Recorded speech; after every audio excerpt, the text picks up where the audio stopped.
네, 안녕하십니까. 이번 시간에는 장기수선 충당금에 대해서 말씀드리겠습니다. 장기수선 충당금. 아파트 같은 공동주택은 장기수선 충당금이라는 게 있습니다. 어떤 거냐 하면 아파트처럼 여러 사람이 같이 사는 이런 이제 주택이라면 공동으로 관리를 하는데 조금씩 들어가는 돈 같으면 그때그때 관리비를 걷어가지고 그렇게 할 수도 있겠지만 엘리베이터를 교체한다든지 아니면 좀 큰 공사가 있을 것 같으면 큰 금액이 들어갈 수가 있겠죠. 그래서 그 공동주택의 기능을 유지를 하고 뭐 배관 같은 거 교체를 할 때도 그렇죠. 뭐 20년이 지나니까 배관이 낡아서 갈아야 된다. 이런 것은 이제 큰 금액이 들 것인데 그런 거를 대비하기 위해서 장기적으로 보고 수선 충당금을 적립을 해 놓게 되어 있습니다. 이 금액은 엄밀히 말씀드리자면 소유자한테 부과가 되는 것이라서 혹시나 세를 뭐 월세든 전세든 들어가 있는 세입자가 그것을 살고 있는 동안 납부를 했다면 그 임차인이 나가게 될 경우에는 집주인으로서 그 금액을 돌려주는 것이 맞겠습니다. 왜냐하면 내 집에 대해서 그것이 충당이 되어 있고 적립이 되어 있다고 보기 때문에 임차인에게 그것을 이제까지 뭐 2년이든 4년이든 납부를 했다면 돌려주는 것이 맞죠. 그래서 아파트 매매가 일어난다면 장기수선 충당금은 매매로 인해 가지고 서로 간에 승계를 받으니까 그것은 별 상관이 없습니다. 그런데 임차인 임대차 계약이 종료가 된다면 임대인으로부터 임차인은 그것을 받아 가지고 나올 수가 있겠죠.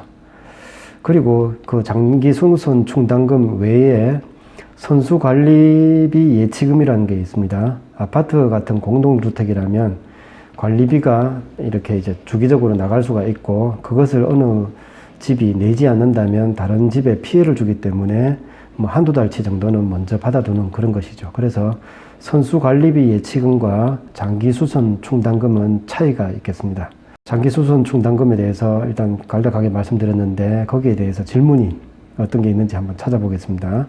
우선 어떤 임차인이 살고 있었는데 중간에 그 아파트의 소유자가 바뀌어 버렸습니다. 그래서 그 바뀐 소유자로부터 보증금을 받아서 이제 그 임대차 계약을 해지를 하고 나오게 되는데 그때 그 앞에 냈는 앞전 주인이 있을 때 냈는 장기수선 충당금을 지금의 주인한테 소유자한테 같이 청구를 해서 나올 수 있습니까? 이렇게 임차인이 물어보셨는데 당연히 소유자가 바뀌었다면 지금의 주인이 그에 대해 그 이제까지 적립이 되어 있었던 임차인으로서 냈던 장기수선 충당금 그 개월 수를 곱해서 이렇게 받아 나오시면 되겠습니다.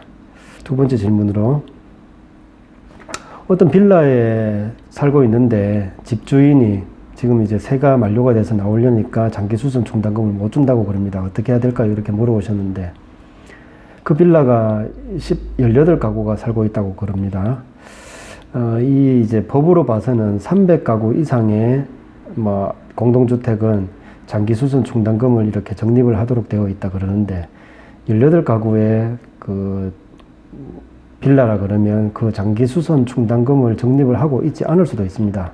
그냥 그때그때 관리비를 걷어서 이렇게 처리를 하고 있을 수도 있기 때문에 거기에 어떤 식으로 관리가 되고 있는지를 먼저 알아보셔야 될 것 같고 실제 장기수선 충당금으로 그 냈는 고지서에 그 달달이 냈는 고지서에 장기수선 충당금이라는 항목이 있다면 임대인에게 받아서 나오는 게 맞을 건데 그것이 아니라면 받기 곤란할 수도 있다 이렇게 얘기를 하네요. 모든 공동주택이 다 장기수선 충당금을 적립하고 있지 않을 수도 있기 때문에 임차인으로서는 어떤 빌라 같은 데 거주를 하실 때 거기에도 장기수선 충당금을 내었다고 이렇게 단정 지을 수는 없는 것 같습니다. 그것을 면밀히 알아보시고 임대인에게 청구를 하시는 게 맞겠습니다.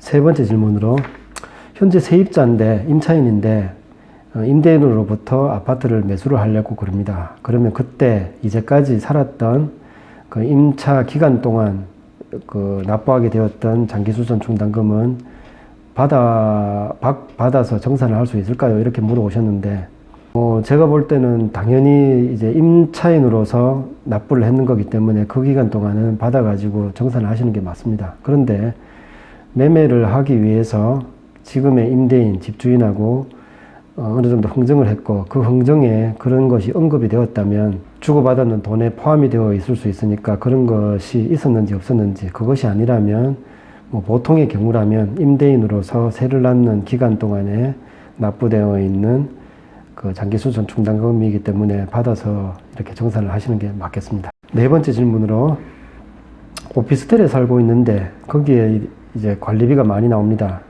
이제 임대차 계약이 종료하고 거기에 장기수선 충당금을 받아서 나올 수 있을까요? 이렇게 물어오셨는데, 오피스텔도 공동주택으로 보고 거기에 장기수선 충당금이 적립이 되었고 고지서에 표시가 되어 있었다면 임대인에게 그것을 받아가지고 이사를 나오는 것이 맞겠습니다.